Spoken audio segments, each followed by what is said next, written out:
Donc la bourse de la Fondation Nestlé va principalement me permettre de prolonger ma thèse de quelques mois pour avancer et finaliser les travaux. Cette bourse va être en premier ma rémunération, mais me permettra également à participer à des colloques et faire un peu de valorisation sur les résultats de ma recherche. Cette bourse va me permettre d'être rémunérée pendant ma 4e année de thèse afin de recruter plus de patients pour poursuivre mon étude clinique et avoir des résultats plus significatifs.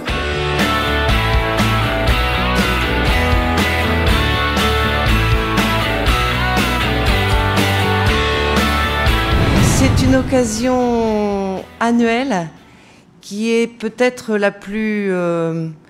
l'une des plus importantes occasions de la Fondation, qui remet des bourses à des projets de recherche, à des jeunes chercheurs. Cette affaire de recherche et de science, c'est le terreau dans lequel on veut ancrer nos actions. Le positionnement de la Fondation, ça consistait à se dire, il y a pas mal de bourses de thèse, elles sont en général de 3 ans, et les thésards ont du mal à finir.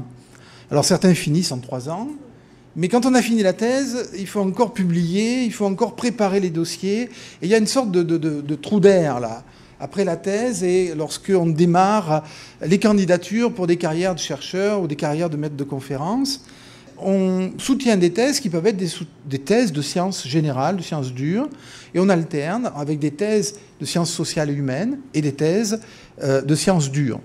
On a un jury plus académique, Gilles Boetsch, anthropologue, directeur de recherche au CNRS, Pierre Combris, qu'on a déjà vu, Claude Fischler, Claudine Junien, Jean-Paul Laplace, moi-même, Agathe Reynaud-Simon, Roger Salamon, Patrick Tounian et Alexandre Voirin, que vous avez vu tout à l'heure.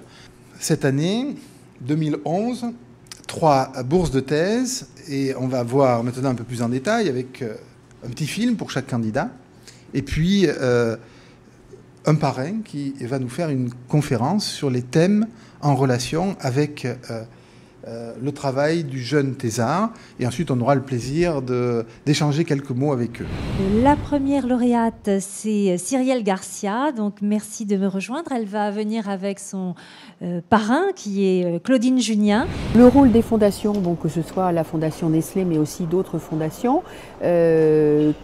est important parce qu'ils essayent de donner des bourses à des sujets qui ne seraient pas forcément retenus par des organismes publics comme l'INRA, l'INSERM ou les universités. Et donc ils recherchent une originalité qui n'est pas forcément retenue par ces autres organismes. Et puis aussi, surtout, ils recherchent éventuellement à aider certains groupes de recherche qui ont des idées mais qui ne sont pas toujours capables de les mettre en application parce qu'ils n'ont pas les moyens pour le faire. Eh bien, grâce à cet argent, je vais pouvoir recruter plus de patients pour mon étude clinique et avoir des résultats plus significatifs, je l'espère.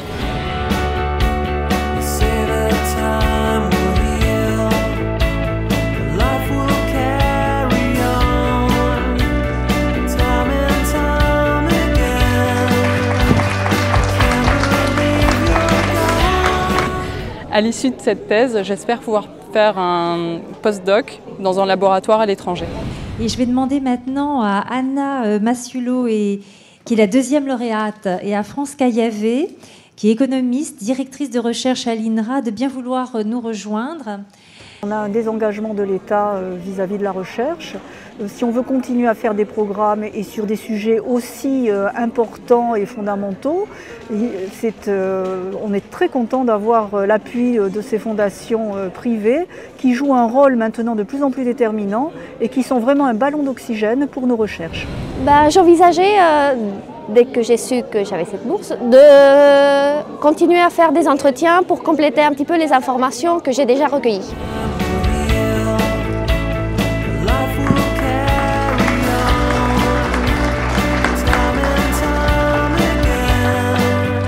J'aimerais bien continuer avec la recherche, mais sinon le travail dans le public m'intéresse bien, notamment dans le design de politique publique et travail avec les femmes et la communauté en général.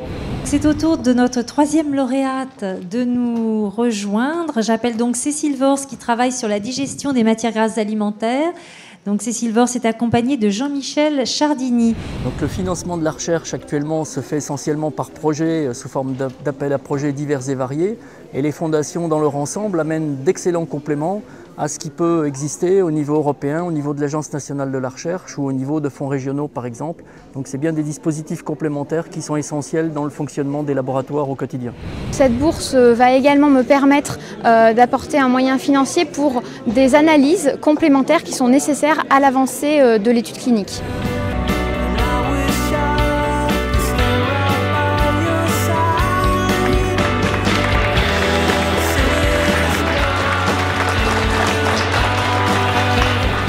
Donc à l'issue de cette thèse, je souhaite bien sûr poursuivre dans le monde de la recherche plutôt appliquée, notamment en R&D, recherche et développement pour des industries agroalimentaires, puisque ce travail de thèse m'a permis de mener un projet entier de A à Z, à la fois à l'interface entre les études cliniques et puis de la recherche plus fondamentale.